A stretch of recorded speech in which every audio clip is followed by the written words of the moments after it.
Di dua kita nabung. Siap.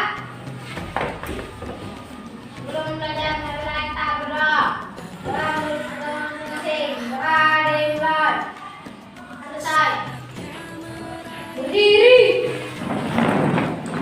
Pada bapak guru belajar.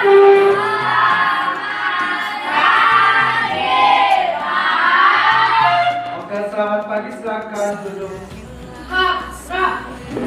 Mana sekretaris semua hadir? Oke, pertama-tama mari kita ucapkan puja syukur pada Tuhan Yang Maha Esa, di mana pada pagi hari ini diberikan kita kesehatan sehingga kita dapat datang ke sekolah ini dengan sehat walafiat tanpa ada kekurangan. Mudah-mudahan pada pagi hari ini kita dapat melakukan proses pembelajaran dengan lancar ya nak ya. Oke. Sebelum Bapak masuk ke dalam materi kita, menjelaskan materi kita, kita terlebih dahulu membuat kesepakatan kelas. Oke. Apa tujuan kesepakatan kelas ini? Tujuannya supaya proses pembelajaran kita ke depannya berjalan dengan baik. Kesepakatan ini kita bikin bersama. Kita bikin bersama, bukan hanya dari gurunya. Jadi ada kerjasamanya antara siswa dan guru. Sama-sama kita membuat kesepakatan apa yang harus kita jalankan. Kesepakatan itu biasanya nilai-nilai kebajikan. Ada yang tahu tentang nilai-nilai kebajikan? Kita contoh-contoh nilai kebajikan. Menghormati orang lain. Mana nanti kita punya kesepakatan menghormati orang lain. Satu lagi? Iya, mandiri. Kalian harus mandiri. Jadi itu nanti contoh-contoh nilai kesepakatan yang harus kita buat. Paham ya Kak ya? Apa? Setuju kita membuat nilai kesepakatan? Setuju. Oke, kalau setuju,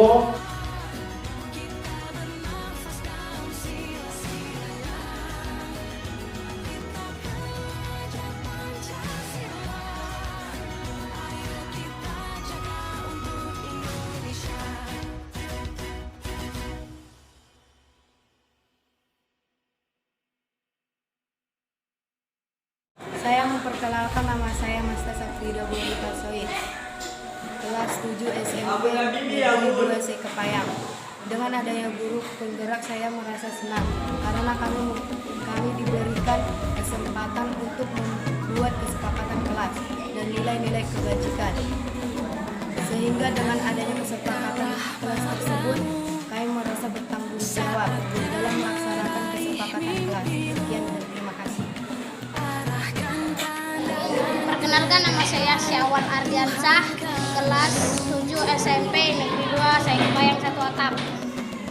Dengan adanya guru penggerak, kami siswa-siswi merasa bangga karena kami diajari tentang profil belajar Pancasila seperti beriman dan bertakwa kepada Tuhan Yang Maha Esa, gotong royong, berbineka global, berpikir kritis, mandiri, dan kreatif.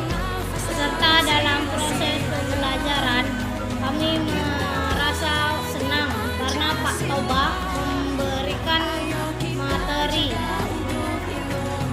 dengan cara menuntut kami dan melakukan pembelajaran yang menyenangkan. Sekian dan terima kasih. Singkirkan egomu, oh kawan, demi negeri ini. Jadilah generasi emas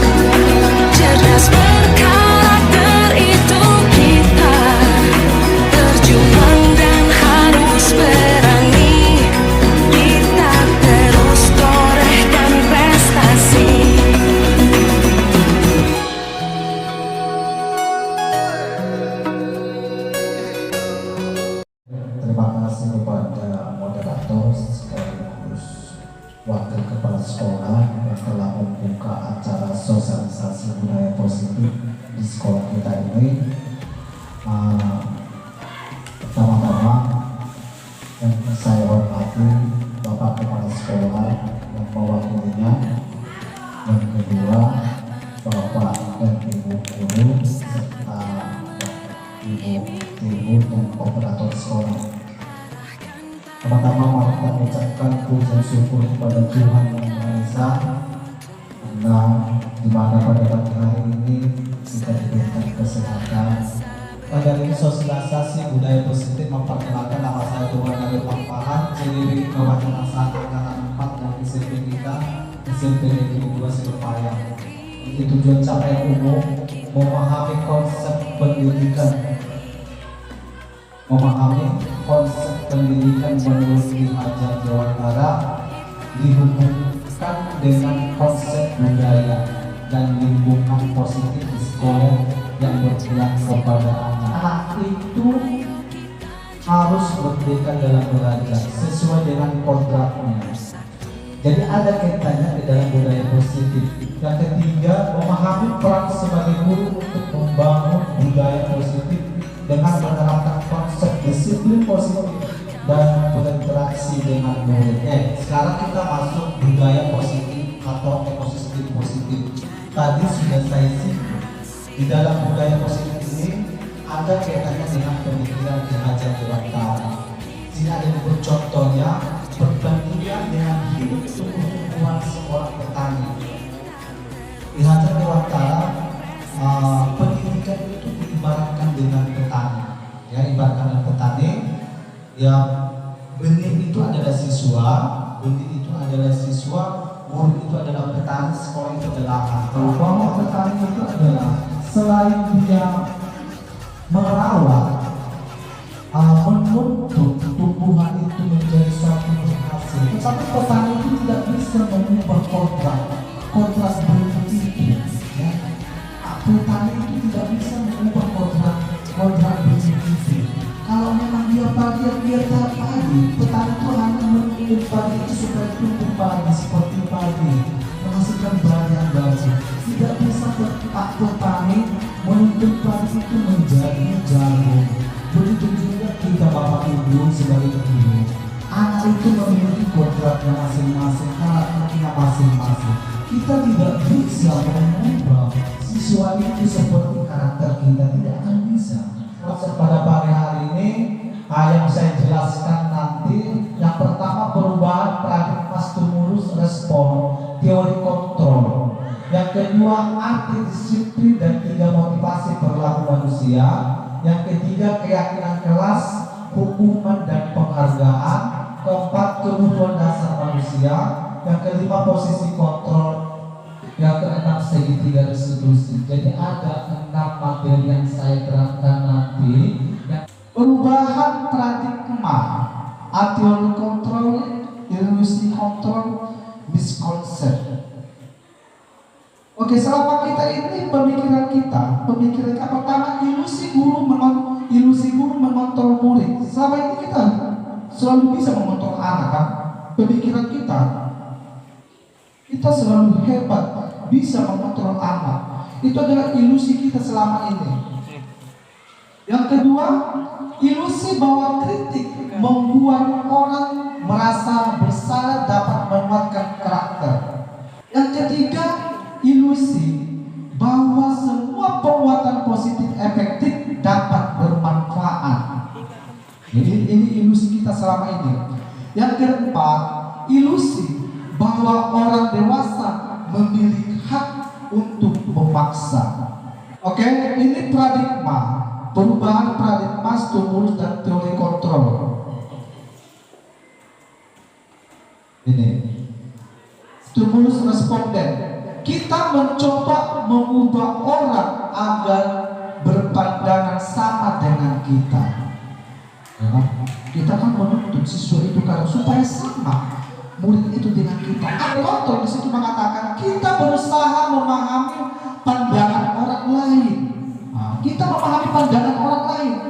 Jangan kita samakan, jangan kita bersama antara orang lain dengan kita. Kita kedua, perilaku buruk dilihat sebagai suatu kesalahan. menurut Bapak dan Ibu? Perilaku buruk itu suatu kesalahan enggak? Kesalahan. Perlakuan yang buruk itu suatu kesalahan. Ada mengatakan kesalahan. Oke, nanti kita bahas. Sedangkan teori kontrol mengatakan semua perilaku memiliki tujuan. Semua perilaku memiliki tujuan. Seburuk apapun perilaku siswa pasti ada tujuannya. Contohnya, anak mencuri di kelas. Memang itu gak bagus kan? Tapi ada tujuannya. Tujuannya itu apa? Kebutuhan dasarnya apa yang tidak dipenuhi? Yang ketiga, orang lain bisa mengontrol saya, sedangkan hanya Anda yang bisa mengontrol diri Anda. Yang keempat, pemaksaan ada pada saat bujukan gagal. Punya pendidikan. Sedangkan di sini kolaborasi dan konsensus menciptakan pilihan-pilihan baru. Kita berikan pilihan kepada anak. Mamanya dia melakukan masalah, jangan kita paksanya. Kita suruh dia memilih. Oke? Yang terakhir, dalam stimulus respon, model berpikir menang kalah. Kalau nggak kau menang, aku yang kalah. Apalagi sama kita siswa. Kita nggak pernah kalah di depan siswa. Kalau kita merasa kalah di depan siswa, kita merasa nggak berhasil dalam guru. Tetapi di dalam teori kontrol, di sini model berpikir menang sama menang. Siswa menang, kita menang. Nah, itu yang harus kita tanamkan. Jangan siswa itu kalah, kita harus menang. Karena ego kita, jadi ego kita dalam mendidik itu sekarang harus kita buang jauh-jauh. Karena pemikiran Ki Hajar Dewantara mengatakan bahwa seorang guru itu hanya menuntut sesuai dengan kontraknya. Kontrak dia tidak akan bisa kita ubah menjadi kontrak kita. Oke, itulah masalah perubahan paradigma stimulus dan teori kontrol. Ada perubahan kita masuk disiplin. Apa itu makna disiplin? Makna disiplin di sini dikatakan berasal dari bahasa Latin disiplin, yang artinya belajar. Makna asal dari kata ini berkonotasi dengan disiplin diri dari murid-murid atau pendapat si Plato dan Aristoteles. Nah, ada kata dari diri murid-murid, ini kata kuncinya. Disiplin diri dari murid-murid siswa. Yang ketiga, disiplin diri membuat orang menggali potensinya menuju sebuah tujuan apa yang dihargai. Ini arti disiplin. Tetapi kita selama ini salah menerapkan disiplin ini. Namun adalah budaya kita. Makna kata disiplin telah berubah menjadi suatu yang dilakukan seseorang pada orang lain untuk mendapatkan kepatuhan. Kecenderungan umum adalah menghubungkan kata disiplin dengan ketidaknyamanan, bukan dengan apa yang kita hargai atau pencapaian suatu tujuan dunia. Karena kita salah dalam disiplin itu, dalam penerapan disiplin pasti berhubungan dengan motivasi ya Bapak Ibu, berhubungan dengan motivasi. Siswa itu melakukan disiplin itu pasti ada motivasi dia. Ada 3 teori motivasi perilaku manusia. Pertama, untuk menghindari ketidaknyamanan atau hukuman. Motivasi siswa, karena ada hukuman itu tidak bagus untuk pembentukan karakter anak. Yang kedua, motivasi yang kedua untuk mendapatkan imbalan atau penghargaan dari orang lain. Ini pun kurang bagus juga kalau memang ini motivasi dia. Inilah dasar saya waktu penerimaan rapor tidak memberikan hadiah atau penerimaan juara. Inilah dasarnya. Kalau memang ini motivasi dia. Kalau memang dia memang pintar tanpa ada pun hadiah, tanpa juara, dia tidak pintar nih Bapak Ibu. Kalau memang ayah ini motivasi anak itu mendapatkan hadiah atau penghargaan orang lain, sebentar itu motivasi itu. Tak ada hadiah, ya udah saya akan melakukan kegiatan tersebut. Oke, yang ketiga untuk menjadi orang yang mereka inginkan dan menghargai dirinya sendiri dengan nilai-nilai yang mereka percaya. Inilah yang harus mau kita tanamkan kepada anak dalam melakukan motivasi disiplin. Bukan hanya inilah teori motivasi perilaku manusia. Oke, kita masuk ke materi yang selanjutnya, masalah keyakinan kelas, hukuman dan penghargaan. Ya, jadi udah masuk materi yang kedua, keyakinan kelas, hukuman dan penghargaan. Mengapa tidak peraturan saja? Mengapa harus keyakinan kelas? Selama ini kita melakukan peraturan, ya? Peraturan sekolah, peraturan kelas, peraturan pemerintah. Sekarang sudah berubah lagi menjadi keyakinan. Apa sih bedanya peraturan dan keyakinan? Kalau keyakinan itu kan biasanya kan memang sudah dari diri kita sendiri. Contohnya masalah keyakinan agama, peraturan agama. Kalau keyakinan, contohnya kalau kita beragama Muslim, keyakinan memang dia harus sholat 5 waktu tanpa dia atur pun, tanpa diperintah pun bapak ibu yang beragama Muslim tetap melakukan itu tanpa disuruh-suruh, karena itu udah keyakinan dari dia. Kalau dari sini ada suatu yang ilustrasi mengapa kita memiliki peraturan harus menggunakan helm. Ini peraturan yang kita gunakanlah helm kalau kita mengendarai sepeda motor. Itu kan peraturan. Jadi keyakinannya di sini apa Bapak Ibu?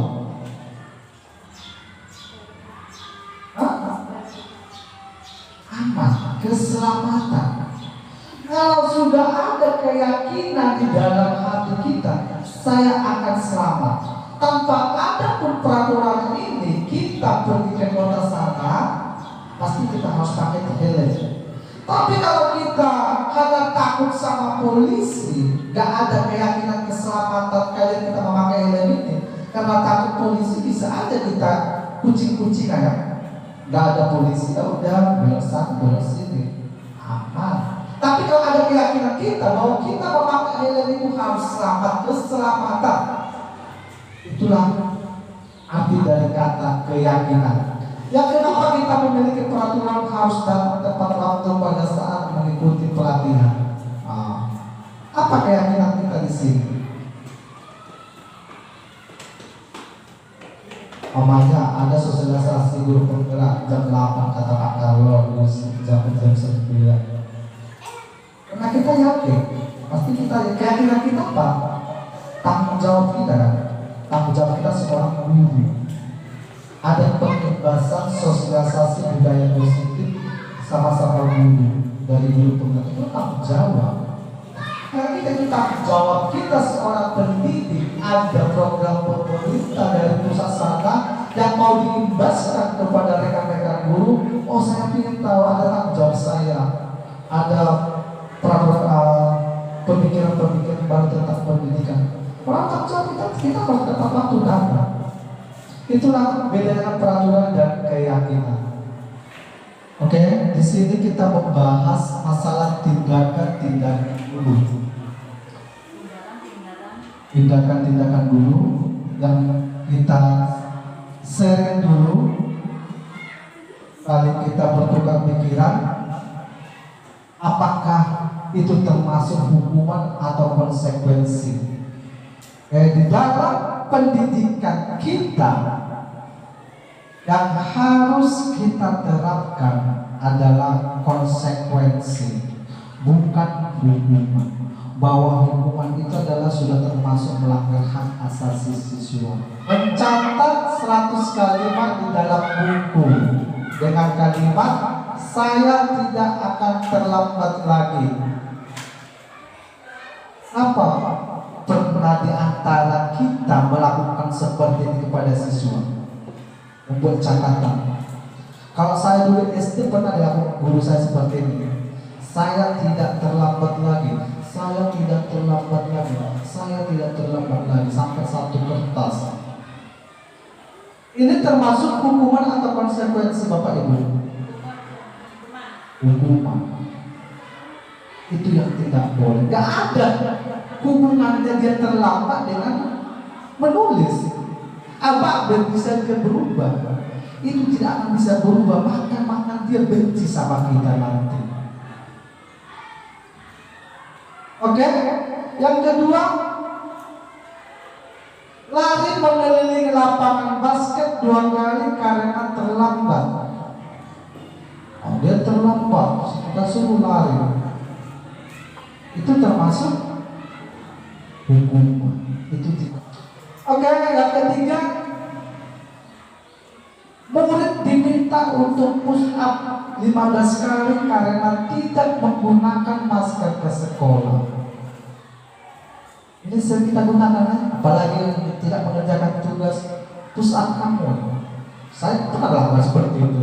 Sebelum saya mengenal guru penggerak ini, saya laksanakan seperti itu. Push up, angkat kaki. Cumi kawanmu, cumi tak ada. Suruh berantai-berantai. Itu termasuk hukuman Bapak Ibu. Tidak ada relevansinya antara tidak pakai masker dengan ya push up. Konsekuensinya apa? Ya kita suruh dia mencari. Udah cari masker Bapak, berikan waktu dia mencari. Jauh kah? Ya. Karena ini musim penyakit yang kita sisihkan dari dulu. Ya? Itu konsekuensi kan? Daripada mengeluarkan penyakit dari kawannya, ya kita sisihkan dulu. Ya udah diluar dulu kamu. Itu bukan hukuman, itu konsekuensinya. Karena kalau dia pakai masker mengeluarkan penyakit, ya kita sisihkan dari dia, kita karantina dulu dia. Itulah konsekuensinya. Kita suruh push up, kita suruh dia push up, supaya dia bawa virus. Siap push up dia masuk, bawa penyakit di kelas itu. Oke, itulah termasuk hukuman. Menggantikan kertas tugas teman yang telah dicoret-coret, ini termasuk konsekuensi. Contohnya si Aris mengoyakkan buku kawannya. Ini kenapa nih Aris? Kau koyak bukunya? Udah hapus apa kau? Ada relevannya kan? Ini konsekuensinya apa? Kita suruh menggantikan buku anak tersebut. Yang selanjutnya, membersihkan tumpahan air di meja tulis karena tersenggol pada saat belajar. Itu termasuk konsekuensi. Yang terakhir, lari mengelilingi lapangan basket 2 kali karena terlambat 10 menit untuk pelajaran POJK. Ini kenapa konsekuensi? Sedangkan si tadi hukuman. Hah? Iya. Karena ada hubungannya kan? Karena pelajaran olahraga itu perlu dengan pemanasan. Ada konsekuensi. Itu bukan hukuman. Apa nanti guru olahraga nanti ibu ini terlambat, suruh aja lari dulu. Memang ada itu konsekuensinya. Kita kan olahraga. Tapi kalau guru seni budaya tidak membawa cas, saya suruh lari, nggak ada hubungannya, nggak ada relevannya. Disuruh budaya bisa, konsekuensinya bisa disesuaikan dengan materinya. Oke, itulah bedanya antara hukuman dan konsekuensi. Kita lanjut. Perbandingan hukuman dan konsekuensi. Apa perbandingan hukuman dan konsekuensi? Kalau hukuman sesuatu yang menyakitkan harus terjadi. Sesuatu yang menyakitkan harus terjadi kalau hukuman. Sesuatu yang menyakitkan harus terjadi. Sedangkan konsekuensi, sesuatu harus terjadi. Itu harus terjadi tapi tidak menyakitkan sama dia. Yang kedua, membuat anak sakit fisik maupun hati untuk jangka waktu lama. Kalau kita menerapkan hukuman, ada sakit hatinya, tapi lama sakit hatinya. Sedangkan dalam konsekuensi, membuat anak merasa tidak nyaman dalam jangka waktu pendek. Ada yang kita pilih jangka panjang atau jangka pendek?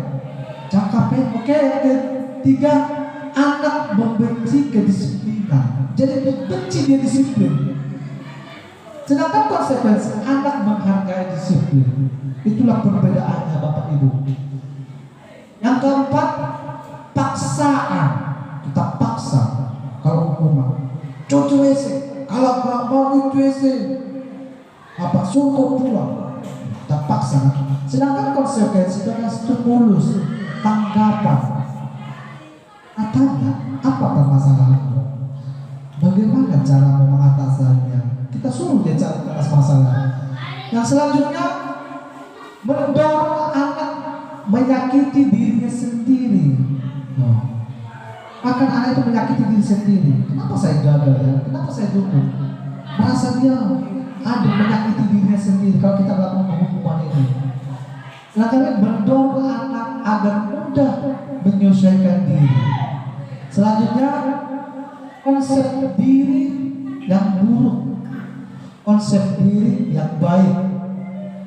Anak belajar untuk menyembunyikan kesalahan. Anak belajar untuk mematuhi peraturan. Ini sering anak menyembunyikan suatu permasalahan.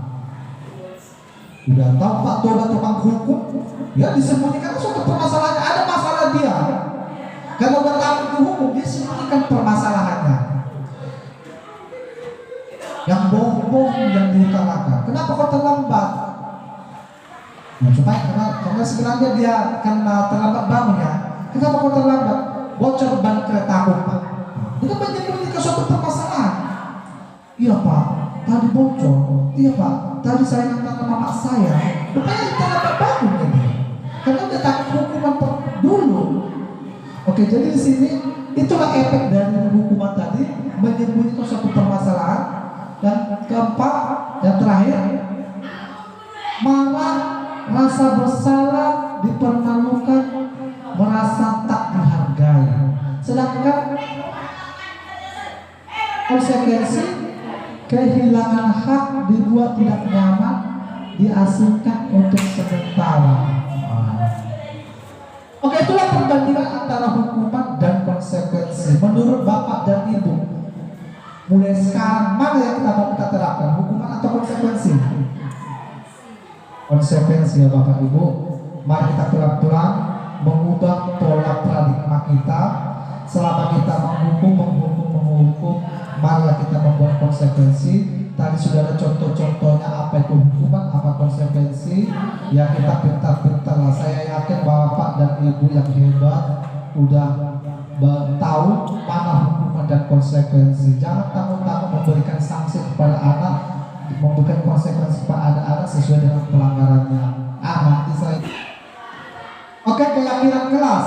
Keyakinan kelas ini pembentukan keyakinan kelas.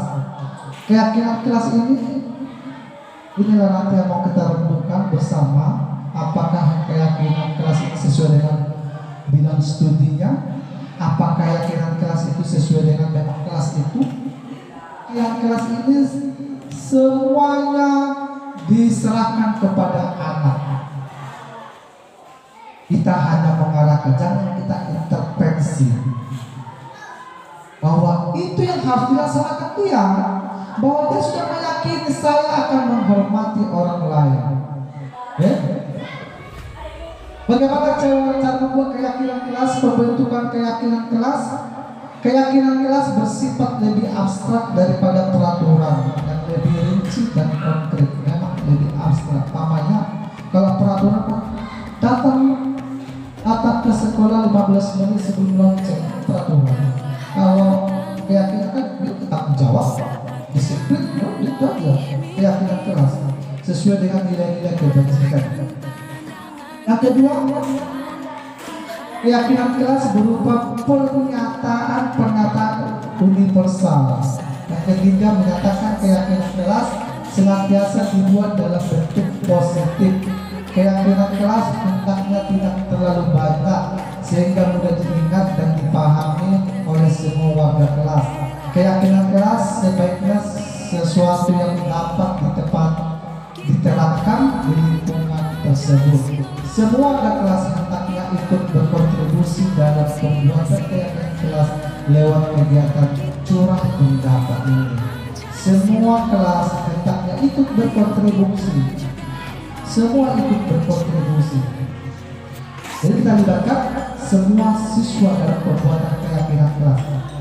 Bagaimana siswa dia aja. Kita gali apa sih kemauan dia dalam sekolah ini? Apakah di situ bertanggung jawab, mengabarkan, bertoleransi, itu nilai-nilai kebajikan. Maka selanjutnya bersedia meninjau kembali keyakinan kelas dari waktu ke waktu. Bisa kita tinjau, bukan harus itu sampai 1 tahun, tidak kita tinjau keyakinan kelas. Begitulah cara-cara pembentukan keyakinan kelas.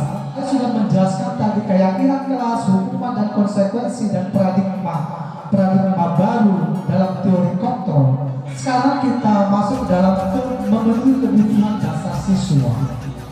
Memenuhi kebutuhan dasar siswa. Ada 5 kebutuhan dasar siswa yang harus kita ketahui. Oke, yang pertama kebutuhan dasar itu adalah bertahan hidup. Bertahan hidup. Contohnya, siswa itu dalam segi ekonomi tidak mampu.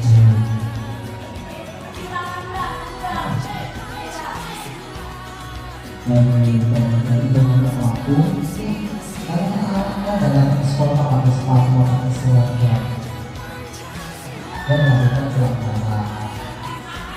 Makan aja kan udah susah. Makan aja udah susah, apalagi mau beli sepatu. Contohnya anak mencuri, kita jangan langsung banjas dia salah, karena sejelek apapun perilaku manusia itu ada tujuannya, ada kebenaran. Yang kedua, cinta dan kasih sayang. Cinta kasih sayang ini kebutuhan dasar siswa manusia. Cinta kasih sayang ini pun harus kita pahami. Kebutuhan dasar apa yang dimiliki oleh siswa di dalam dia melakukan suatu kesalahan. Penguasaan, kebebasan dan kesenangan ini adalah kebutuhan dasar siswa. Kadang siswa melakukan suatu kesalahan menurut kita karena kebutuhan dasarnya ini tidak terpenuhi. Kesenangan, ada siswa itu menurut kita melakukan kesalahan, dia senang aja nyanyi-nyanyi di kelas. Kita sudah belajar dia mana? Karena kebutuhan dasarnya kesenangan. Mengganggu orang, memang mengganggu menurut kita. Tapi kebutuhan dasarnya kesenangan. Ada nggak siswa itu menguasai kawan kelasnya itu, merasa dia hebat, merasa dia geng. Ada kebutuhan dasarnya dia terpenuhi. Penguasaan. Jadi kita jangan langsung menjustice dia salah, kamu salah, kamu salah, kamu salah. Sebab apa yang dilakukan siswa itu, senegatif apapun perilaku siswa itu ada tujuannya. Ini 5 posisi kontrol, 5 posisi kontrol guru tadi. Jadi ada kita nanti kebutuhan dasarnya dia dibuat. Sekarang masuk kita materi selanjutnya, 5 posisi kontrol guru. Yang pertama, penghukuman, membuat perasaan bersalah, teman, monitor, dan manajer. Dari 5 ini mana yang sering kita laksanakan kepada siswa dalam penerapan disiplin? Posisi kita. Yang pertama tadi hukuman, penghukum, membuat merasa orang bersalah. Yang ketiga teman. Keempat pemantau atau monitor. Yang kelima manajer. Yang 5 ini mana yang sering kita laksanakan dalam siswa dalam menerapkan disiplin? Menghukum. Kalau Ibu Ros, dari 5 ini mana yang sering kita lakukan? Menghukum, membuat merasa bersalah, teman, monitor, dan manajer. Iya. Mana yang sering Ibu lakukan ini kalau mendisiplinkan anak? Menghukum, membuat merasa bersalah. Teman, oh ya, ada teman. Oke, kita bahas satu persatu. Apa sih efek dari posisi kontrol yang kelima ini, dan yang harus kita terapkan yang bagaimana nanti? Kalau posisi kita menghukum, pasti guru mengatakan menghardik, menunjuk-nunjuk, menyakiti, dan menyindir. Menunjuk ada tidak menghukum. Kalau menghardik itu memang menghardik. Ini menghardik, menunjuk-nunjuk itu sudah termasuk menghukum. Sedangkan kalau di posisi yang merasa bersalah, guru itu mengatakan berceramah dan mengatakan seharusnya ibu kecil. Kita kalau udah ada sesuatu bermasalah, kita berceramah aja dari sampai masuk sampai udah berceramah aja. Itu udah merasa sesuatu, merasa bersalah. Kalau posisinya tepat, guru itu membuatkan alasan-alasan untuk muridnya. Sedangkan manajer memantau, menghitung dan mengukur. Sedangkan manajer mengajukan pertanyaan-pertanyaan. Inilah posisi kontrol itu guru berbuat. Kalau guru kan hasilnya. Kalau hasilnya dalam posisi kontrol menghukum, hasilnya ini memberontak, menyalahkan orang lain, berbohong. Nah, tadi sudah kita bahas tadi ada kata berbohong, menyebutkan kebenaran. Jadi kalau posisi kontrol kita menghukum, pasti siswa itu akan berbohong, memberontak, menyalahkan orang lain. Kalau posisi kita membuat merasa bersalah, hasilnya menyembunyikan, menyangkal, berbohong, hampir sama. Kalau posisi kita teman, hasilnya ketergantungan. Ketergantungan.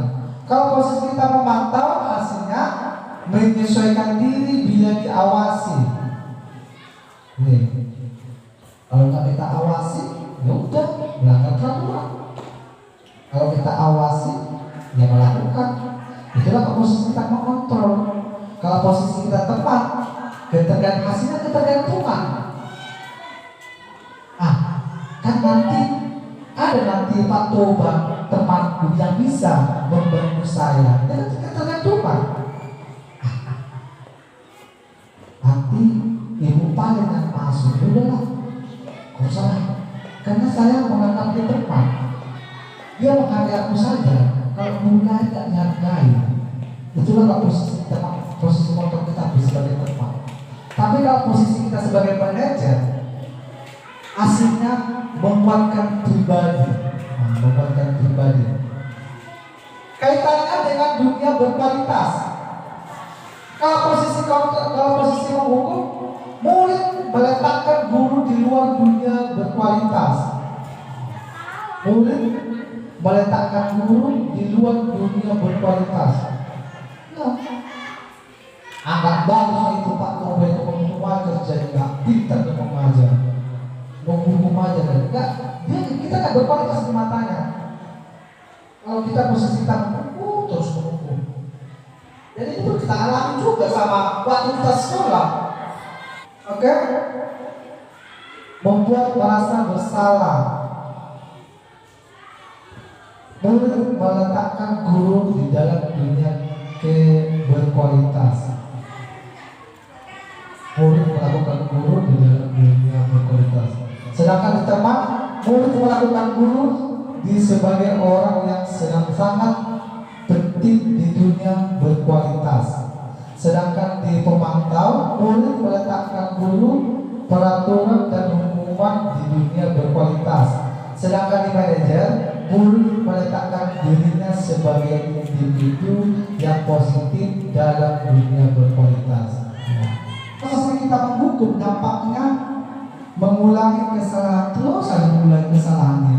Pernah kita alami seperti aku, Bapak ini dampaknya mengulangi kesalahan. Udah kita bikin hukuman, terus dilakukan.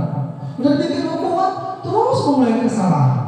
Itulah dampak pada murid. Kenapa ya? Udah kita bikin hukuman berpusat 50 kali, yang minggu lalu tetap juga nggak melakukan tugasnya. Kita hukum lagi, dilakukannya lagi, kita hukum lagi. Itulah dampaknya. Kita lanjutkan terakhir Selasa 3 restitusi. Ini adalah terakhir materi pada pagi hari ini, segitiga restitusi. Ini sudah saya terapkan kepada siswa. Segitiga restitusi. Siswa pasti memiliki suatu masalah. Setiap masalah pasti ada tujuannya. Sekarang bagaimana cara kita menyelesaikan masalah itu dengan segitiga restitusi? Apa itu segitiga restitusi? Segitiga restitusi proses menciptakan kondisi bagi murid untuk memperbaiki kesalahan mereka sehingga mereka bisa kembali pada kelompok mereka dengan karakter yang lebih kuat. Ada proses menciptakan kondisi bagi murid untuk memperbaiki kesalahan mereka sehingga mereka bisa kembali pada kelompok mereka dengan karakter yang lebih kuat. Hidup ini tidak ada masalah, semua punya masalah. Dengan ada restitusi ini kita mengembalikan dia kepada kelompoknya. Jangan kita pisahkan dia dari kelompoknya. Dengan ada restitusi ini sehingga dia membentuk karakter yang lebih kuat lagi. Dia tidak merasa mudah, merasa bersalah, merasa tidak berhasil. Oke, restitusi juga adalah proses kolaborasi yang mengajarkan murid untuk mencari solusi untuk masalah dan membantu murid berpikir tentang orang seperti apa yang mereka inginkan dan bagaimana mereka harus memperlakukan orang lain. Oke, kata kuncinya di sini mencari solusi untuk masalah. Proses kolaboratif yang mengajarkan murid untuk mencari solusi atau masalah. Kata kuncinya mencari, siswa itu mencari solusinya sih. Jangan kita mencari solusinya. Siswa itu yang kita suruh mencari solusinya. Bagaimana cara dia mengatasi masalah. Itulah segitiga restitusi. Segitiga restitusi. Restitusi membantu untuk menjadi murid lebih memiliki tujuan, disiplin positif, dan memulihkan dirinya setelah berbuat salah. Inilah tugas kita, membuat segitiga restitusi apabila ada siswa itu melakukan kesalahan. Oke, ciri-ciri restitusi. 1. Bukan untuk menebus kesalahan, namun untuk belajar dan kesalahan. Yang sering kita lakukan selama ini menebus kesalahan, ya, menebus. Kamu sudah melakukan kesalahan, tebus kesalahanmu. Apa kesalahanmu? Di dalam segitiga restitusi, di sini dikatakan bukan untuk menebus kesalahan, namun untuk belajar dan kesalahan. Yang kedua, memperbaiki hubungan. Kita perbaiki hubungan kita. Yang ketiga, tawaran bukan paksaan. Kita tawarkan solusinya. Kita tahu ini. Jangan kita paksa. Ciri-ciri selanjutnya, restitusi menuntut untuk melihat ke dalam diri. Melihat dalam dirinya sesuai dengan keyakinan kelas kita tadi. Restitusi mencari kebutuhan dasar yang berdasari tindakan. Kebutuhan dasarnya itu apa? Apakah kebutuhan dasarnya bertahan hidup? Apakah kebutuhan dasarnya cinta kasih sayang? Kita harus tahu. Apakah kebutuhan dasarnya kekuasaan, kebebasan, dan penguasaan? Kita harus tahu kebutuhan dasarnya itu. Restitusi diri adalah cara yang paling baik untuk memperbaiki diri. Restitusi fokus pada karakter bukan tindakan. Restitusi fokus pada solusi. Restitusi mengembalikan murid yang berbuat salah pada kelompoknya. Kita kembalikan dia kepada kelompoknya. Jangan kita jauhkan daripada kelompoknya. Itulah bagaimana cara restitusi, cara menjalankan restitusi, segitiga restitusi. Ini adalah segitiga restitusi. Yang di bawah ini menstabilkan identitas, ini memvalidasi tindakan yang salah, dia menyatakan keyakinan, menstabilkan identitas. Setiap orang pasti pernah melakukan kesalahan. Kamu bukan satu-satunya yang pernah melakukan ini. Pernah kita terapkan seperti ini, Bapak dan Ibu? Sekali atau campur-campur. Kalau ada siswa kita bermasalah, pertama kita menstabilkan identitas. Bagaimana cara menstabilkan identitas? Menstabilkan identitas tujuannya untuk membuat murid yang merasa gagal karena berbuat salah menjadi positif terhadap dirinya. Guru berkata, berbuat salah itu hal yang manusiawi. Itulah menstabilkan identitas. Nah, berbuat salah itu adalah manusiawi. Tidak ada manusia yang sempurna. Pasti anak itu pasti langsung stabil ya kan? Kalau dia merasa takut, dia pasti dia bohong dulu nanti. Bohong. Bagaimana cara saya supaya aman? Pasti dia bohong. Tapi kalau kita sudah menstabilkan identitas seperti ini, berbuat salah itu hal yang manusiawi aku. Oh, dia langsung stabil dia, udahlah. Nanti dia enggak bohong-bohong lagi nanti itu. Yang kedua, tidak ada manusia yang sempurna. Saya rasa kalau ini kita terapkan pada anak, langsung anak itu enggak langsung ada connect bicara. Tapi kalau udah kita prototin dulu dia nanti udah buat strategi supaya bohong aman. Yang ketiga, Bapak Ibu juga pernah berbuat salah. Apapun atau sekolah pernah berbuat salah. Kita nggak salah mengatakan itu kepada anak. Namanya menstabilkan identitas. Bapak pun waktu sekolah pernah melakukan kesalahan. Tidak ada manusia yang sempurna. Kita manusia, tidak ada manusia yang sempurna. Itu cara-cara menstabilkan identitas. Kita pasti bisa menyelesaikan permasalahan ini. Pasti kita bisa menyelesaikan permasalahan ini. Tidak ada masalah yang tidak diselesaikan. Bisa juga kita mengatakan seperti ini, Bapak Ibu tidak tertarik untuk mencari tahu siapa yang benar, siapa yang salah. Bapak Ibu lebih tertarik untuk menyelesaikan masalah.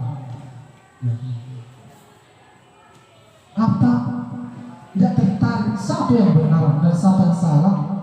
Saya tidak suka seperti itu. Tapi Bapak lebih tertarik bagaimana cara kamu untuk menyelesaikan suatu masalah itu, menstabilkan identitas. Yang terakhir, kalau kamu menyalahkan dirimu sendiri terus menerus, apakah kamu bersikap baik pada dirimu sendiri? Pasti akan mengatakan tidak, Pak. Kalau sudah stabil identitasnya, kalau sudah stabil identitas dalam suatu permasalahan tadi, masuklah kita ke sini. Memvalidasi tindakan yang salah. Hasil yang kedua, memvalidasi tindakan yang salah. Apa itu memvalidasi tindakan yang salah? Ini membantu murid mengenali basic kebutuhan yang ingin dipenuhinya ketika melakukan kesalahan itu. Pada dasarnya setiap tindakan manusia tujuannya adalah memenuhi kebutuhan dasar. Apakah itu power, penguasaan, kebebasan, cinta kasih atau diterima, kesenangan dan bertahan hidup. Kita harus memvalidasi tindakan yang salah itu. Bagaimana cara guru berkata, kamu bisa saja kan melakukan hal yang lebih buruk, tetapi kamu tidak melakukannya kan? Kamu pasti punya alasan mengapa melakukannya. Apa yang penting bagi kamu? Contohnya seperti ini. Memang dia udah salah, tidak mengerjakan tugas. Kita validasi. Kamu sebenarnya nggak mengerjakan tugas itu nggak masalah, nggak mengerjakan PR itu nggak masalah. Tetapi kalau kamu tidak mengerjakan tugas, apakah ada keuntungan bagi dirimu? Semacam tidak, Pak. Kamu memvalidasi tindakan yang salah. Mau kau nggak mengerjakan tugas, nggak ada yang melarang. Mau nggak sekolah, kamu nggak ada yang melarang. Tetapi kalau kamu tidak sekolah, apa keuntungan bagimu? Nggak ada, Pak. Itulah cara memvalidasi tindakan yang salah. Yang ketiga, keyakinan kelas. Apa yang telah kita sepakati, kamu ingin menjadi orang yang seperti apa? Tadi kan sudah kita bikin keyakinan kelas. Kita sudah membuat keyakinan kelas, baru kita masukkan keyakinan kelas itu. Dalam keyakinan kelas itu guru berkata, mengatakan apa nilai yang kita percaya di kelas sekolah kita. Nanti langsung siswa itu nanti karena udah ada kesepakatan kita tentang nilai keyakinan kelas, sudah kita tanyakan nilai kebajikan keyakinan apa yang telah kita sepakati. Kelas yang ideal itu seperti apa sih? Kamu ingin jadi anak seperti apa? Apa yang kamu rasakan ketika kamu melakukan ini? Kamu menjadi orang seperti apa? Oke, di dalam segitiga restitusi ini, apakah di situ ada hukuman bapak dan ibu? Tidak ada kan? Apakah di situ ada siswa merasa bersalah? Tidak ada. Apakah di situ posisi guru sebagai teman? Tidak. Apakah di situ posisi guru sebagai memantau? Bisa juga. Tetapi di dalam segitiga restitusi ini, di situ posisi kita posisi manajer. Posisi manajer. Ada menstabilkan identitas tadi, memvalidasikan tindakan yang salah, dan terakhir tadi ini menyatakan keyakinan. Di dalam menyatakan keyakinan ini, di sini kita tanya apa sih keyakinan kita dalam kelas itu? Anakku bertanggung jawab, Pak. Apakah kamu merasa bersalah tentang keyakinan kita? Bersalah. Bagaimana caramu mengatasinya? Biar siswa itu menyelesaikan solusi dia. Usah, Pak, nanti dilanggarkan lagi. Masuk konsekuensi. Konsekuensi di Bapak Ibu. Nah, sudah kita sepakati. Saya rasa begitu, sampai di sinilah pemaparan saya tentang budaya positif. Bagaimana cara mengatasi anak untuk mendisiplinkan tadi, mulai dari pemikiran paradigma pemikiran baru, masalah kebutuhan dasar, posisi kontrol, dan segitiga restitusi. Saya rasa mudah-mudahan ini bermanfaat untuk kita supaya tidak ada lagi di dalam penerapan disiplin itu tidak ada lagi kata hukuman atau merasa bertindak bersalah. Pemaparan saya sampai di sini, masuklah kita sesi tanya jawab. Demikianlah rangkaian demi rangkaian yang telah disampaikan oleh Bapak Toba. Mudah-mudahan apa yang disampaikannya tadi dapat kita realisasikan di sekolah kita. Kita masukin saja cara yang berikutnya, itu tanya jawab. Jika kesalahan siswa itu sebuah penyakit berulang, adakah konsekuensinya yang guru kasih? Misalnya kan ada penyakit kayak mencuri gitu kan, itu kan ada konsekuensi sebagai guru.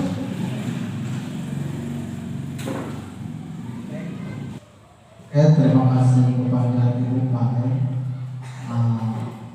Penyakit apabila itu penyakit atau kalau penyakit itu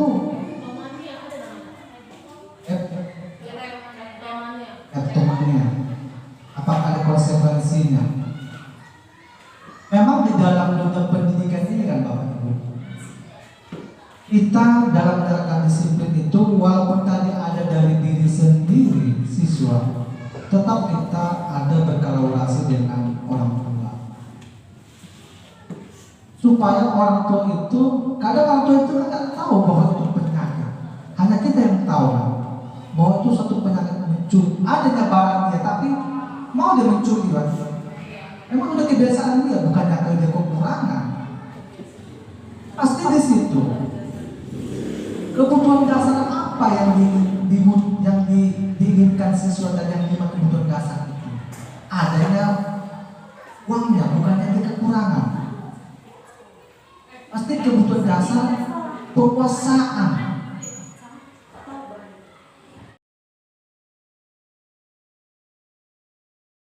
Konsekuensinya, saya rasa konsekuensinya ya tetap kita kolaborasi dengan orang tuanya. Bukan berarti kita hukum bapak ibu. Jadi kita nanti kena bencana. Pertama, dari kita membuat pendekatan kepada orang tua. Saya rasa itu sampai di situ penjelasan saya masalah penyakit mencuri tersebut. Kalau dia memang mencuri barang, ya kita suruh konsekuensi mengganti. Tapi dia mencuri, kita hukum dia keliling lapangan, itu sudah hukuman. Dia kita suruh untuk bertanggung jawab, betul-betul dia bertanggung jawab dari dirinya. Makanya maksudnya segitiga diskusi tadi, kita stadikan dulu permasalahannya. Nah, manusia tidak ada yang sempurna. Nanti dia akan stabil gitu. Pasti nanti ada ide-ide dia. Jangan kita permalukan, jangan langsung kita justice. Dan kita pun harus mengetahui kebutuhan dasar apa dia, kenapa dia mencuri. Apakah kebutuhan dasarnya bertahan hidup? Apakah kebutuhan dasarnya karena senang-senang? Ada yang ada senang-senang. Kayak suatu penyakit tadi itu suatu karena kebutuhan dasar senang dia mengambil. Apakah kebutuhan dasarnya karena dia ingin menguasai hak orang lain? Konsekuensinya tetap kita suruh mengganti.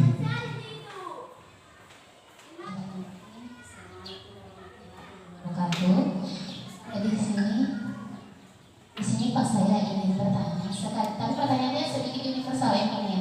Jangan salah sekali dengan budaya penggerak ini, guru penggerak ya, tentang budaya positif.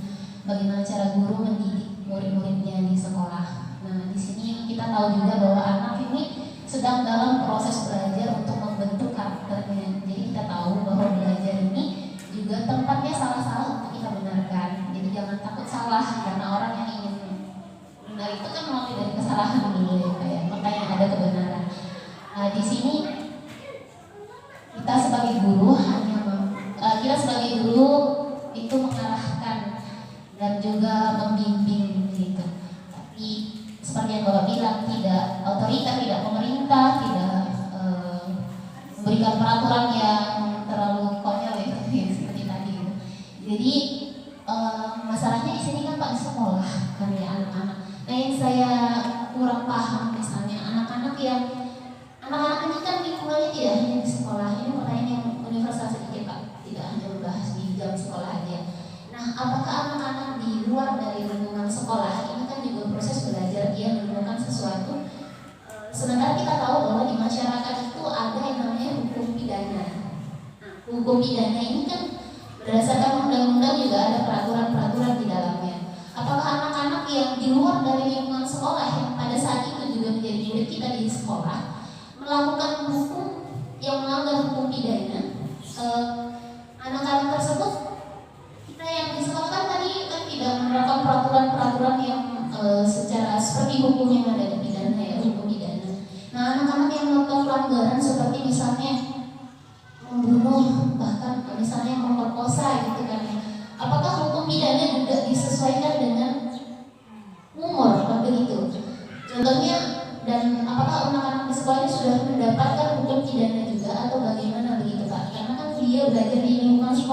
konsekuensi, terus tanggung jawab, nah itu semua. Sementara kan kalau di masyarakat, hukum itu sudah jelas ya, hukum itu jelas, kalau mau ini hukumnya. Ataukah ada spesial tersendiri untuk anak-anak kita yang melakukan kesalahan di luar dari lingkungan sekolah mengenai hukum pidana ini, Pak? Terima kasih. Oke, terima kasih kepada Ibu Fatma. Masalah hukum pidana di luar dari sekolah. Kalau mau bicara hukum pidana, ya memang itu kan sudah disahkan oleh undang-undang. Siapapun warga negara Indonesia yang melanggar hukum tetap ada hukumannya. Apa tadi pertanyaan apakah di bawah umur? Di bawah umur tetap melakukan perkara pencurian di luar sana. Kalau sudah masuk pidana, ya itu sudah bicara dengan hukum. Itu kita tidak bisa mengintervensi, tidak bisa mengintervensi. Tetapi di bawah umur, sekarang di bawah umur, kan saya kurang paham dalam masalah undang-undang pidana. Saya bilang di situ bukan basic saya masalah hukum pidana. Beliau seorang guru, memang kita hanya menuntut anak sesuai dengan karakternya masing-masing. Di luar sana kan kita tidak tahu apa yang diperbuat. Yang jelas, selagi dia di sekolah kita ini, kita memberikan budaya-budaya positif lah, sesuai dengan program belajar Pancasila, itu tadi beriman dan bertakwa pada Tuhan Yang Maha Esa, berakhlak mulia, bergotong royong, berpendidikan global, berpikir kritis. Kalau memang apakah ada hukumannya kepada di bawah umur yang sesuai dengan undang-undang yang pernah kita lihat kasus-kasus di luar sana lah, contohnya anak memperkosa, di bawah umur memperkosa. Ya kalau saya lihat di pengadilan itu di berita-berita kita aja dihukum, tetapi ya beda pengadilannya. Pengadilan yang dewasa yang berada di bawah umur. Itu yang disesuaikan, tempatnya itu pun dibedakan, Bu. Pengadilan di bawah umur dengan pengadilan dewasa pun dibedakan, gitu. Bahkan pun lapasnya itu pun dibedakan, nggak bisa disamakan. Walaupun dia kasus narkoba, tetap ditahan, dibina, tapi nggak bisa disamakan narkoba dengan dewasa, nggak boleh. Itu adalah peraturan-peraturan, masalah peraturan-peraturan hukum pidana, Bu. Ya, latar belakang kita kan pendidikan. Saya tidak tahu masalah hukum pidana. Saya sudah puas atau belum puas? Saya sudah puas dengan jawaban Bapak. Namun di sini kalau kita kan diskusi ya Pak. Kan ada jalan namanya juga anak kita ini kan orang gitu ya, misalnya anak seorang anak yang dalam 1 kali 24 jam itu kan kita punya tanggung jawab sekian jam dengan anak dan kita didik gitu Pak. Nah di luar sana kan juga dia punya waktu untuk berinteraksi dengan lingkungannya. Nah dalam hal berinteraksi dengan lingkungannya, di sana kan ada masalah-masalah sosial, salah satunya seperti kita sampaikan tadi. Dan itu ketika kembali di sekolah kan kita juga merasakan efek dari lingkungan yang di luar dari sekolah itu kan. Contohnya seperti tadi, entah itu menjadi pembunuhan karakter bagi si anak begitu kan menghadapi lingkungan pidana itu. Lalu datang ke sekolah sebagai kita sebagai seorang guru membimbing dan mengarahkan, tentu kita juga tidak bisa lepas tangan dari hal itu kan Pak ya. Nah itu maksud saya tadi, sebagai seorang guru dalam lingkungan sedikit ada tantangan yang nah itu tadi yang ingin saya sampaikan sedikit dari diskusi. Terima kasih, Bu. Memang telah datang sangat mulia, Bu. Kita waktu itu hanya bukan hanya di sekolah ini, bagaimana? Karena kita udah mendidik yang baru harus di sekolah, masuk di luar sana, masuk di sini, bawanya lagi negatif bagaimana itu kan tugas kita, Bu. Selalu membina, menuntun anak, atau untuk membentuk, mengarahkan dia sesuai dengan karakter kita bisa. Kalau dalam karakter dia, kalau membunuh itu contohnya membunuh itu bukan karakter dia, itu penyakit. Kalau karakter itu biasanya sesuai dengan program Pancasila, beriman dan bertakwa. Di luar dari situ nggak suatu karakter yang bagus itu. Oke, terima kasih. Masih ada satu lagi lah. Kemarin saya baru masuk di kelas 8. siswa yang hadir kebetulan hanya 4 orang. Jadi saya tanyakan kenapa nggak hadir, kawannya menjawab karena ada PR. Jadi gini loh Pak, kan kita tadi Bapak bilang mau kita coba satu solusi, coba kita solusi di kelompok ini. Gimana caranya biar anak ini bisa hadir ke sekolah tanpa ada paksaan? Tapi kita juga nggak mungkin bilang gini Pak, ya udahlah hadir, yang penting hadir, nyontek mengerjakan PR nggak apa-apa, kan nggak mungkin kita bilang gitu sih Pak. Gitu. Jadi saya kayaknya ini agak tertantang di kelas 8. Gimana menghadirkan siswa itu kembali tanpa mereka merasa ketakutan mengenai PR gitu. Itu aja sih Pak sebenarnya. Oke, terima kasih kepada Ibu. Memang itulah tadi efek dari hukuman tadi. Motivasi siswa karena ada hukuman. Kalau kita selama ini menerapkan hukuman kepada anak, itulah efeknya. Tadi sudah kita bahas, apabila kita melakukan hukuman kepada anak, efeknya adalah akan berulang. Intinya bahwa hukuman itu adalah bukan jalan yang terbaik untuk mengubah sikap perilaku anak. Jadi ini tugas kita bersama, bukan hanya guru penjas, bukan hanya wali kelas, semua guru. Tadi permasalahannya sudah kita dapat. Kenapa dia ke sekolah? Karena takut PR.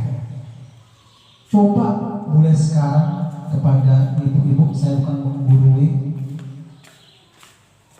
Seandainya lah siswa kita tidak mengerjakan PR, jangan dulu kita bikin hukum. Kita cari konsekuensinya. Saya pernah lakukan itu Pak di Alia. Karena basicnya ngajar anak Alia ini kan kita lebih banyak manage, nggak ngatur kan Pak. Siapa yang nggak kerjakan PR saya paksa ini, maksudnya mengerjakan, saya tambah waktu di lokal itu berjalan efektif. Ya, memang seperti itu. Tapi dikhawatirkan, kalau orang boleh coba kerjakan di sekolah, khawatirnya begitu loh Pak. Makanya aku bilang sudah terjadi itu. Jadi apakah perlu orang tuanya dilibatkan? Ya betul, itu harus perlu. Harus kita libatkan orang tua. Maksudnya kita di permasalahan tadi kebutuhan dasar apa yang dibutuhkan oleh siswa? Cinta kasih sayang orang tua yang kan. Orang tua nggak bertanggung jawab. Pasti kebutuhan dasar cinta kasih sayang ada. Terus saya sesuai dengan materi yang tadi yang Bapak saya paparkan, sudah sesuai dengan pemikiran Ki Hajar Dewantara tadi Bapak Ibu ya. Anak itu tidak bisa kita paksakan seperti karakter kita. Memang sih karakter yang tidak sekolah tadi memang tidak bagus juga. Karakter tidak mengerjakan PR itu tidak bagus juga. Tetapi anak, kita harus sadar, anak itu memiliki kodratnya masing-masing, memiliki IQ-nya masing-masing, beda IQ-nya, kan bisa kita samakan orang pintar dengan yang bodoh. Tadi permasalahannya kan dia tidak datang sekolah karena takut mengerjakan tugas. Itu berarti kata ada pengetahuan, ya kan? Pengetahuan. Tidak semua orang itu memiliki kodrat alam yang bagus. Jadi jangan karena nggak mengerjakan tugas kita langsung menghukum. Pak, nggak mengerjakan tugas, gak masalah dulu kita. Yang penting dia datang dulu. Dikerjakan di sekolah enak-enak aja, ya nggak apa-apa. Yang penting jangan ada rasa takut karena tidak mengerjakan tugas. Biarpun tugas itu dikerjakan di sekolah, nggak masalah Bapak Ibu. Sesuai dengan pemikiran Ki Hajar Dewantara tadi sudah dicontohkan tadi seperti petani itu seperti pendidikan itu seperti petani. Benih itu ada yang bagus, ada yang nggak bagus. Itu sudah ada di pikiran kita itu. Sesuai itu seperti benih itu ada yang bagus, ada yang bagus. Sekarang Jangan kita tuntut siswa itu harus seperti kita. Jangan Bapak Ibu. Di situ nanti anak gak merasa merdeka. Masalah pintar atau tidak pintar, zaman sekarang yakin gak Ibu? Tanpa guru siswa pintar bisa gak? Bisa kan? Tapi tanpa guru karakter anak gak bisa. Jadi di zaman sekarang Ibu, jangan kita paksakan anak itu harus pintar. Jangan. Kalau kita memaksakan harus pintar, itulah permasalahannya. Selalu ada hukuman. Karena kita merasa besar, merasa benar, merasa kita masih hebat karena kita guru, bisakah kita menguasai dia? Jadi kita jangan merasa kecil hati karena siswa itu tidak tuntas dalam KKM kita. Itulah beda sekali pikiran sekarang. Kalau pelajaran sekarang kan harus tuntas KKM kan Ibu? Tuntas KKM, tuntas remedial, tuntas.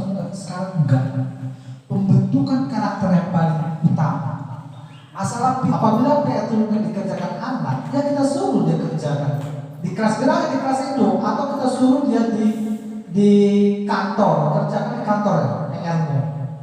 Itu aja kita bikin solusinya Bu. Jangan langsung kita hukum. Itulah efeknya tadi. Tidak membuat orang berjerat, lalat berulang-ulang. Itulah kasus kelas 8. Oke, Ibu masih ada lagi? Terima kasih. Masih ada moderator, kami persilakan.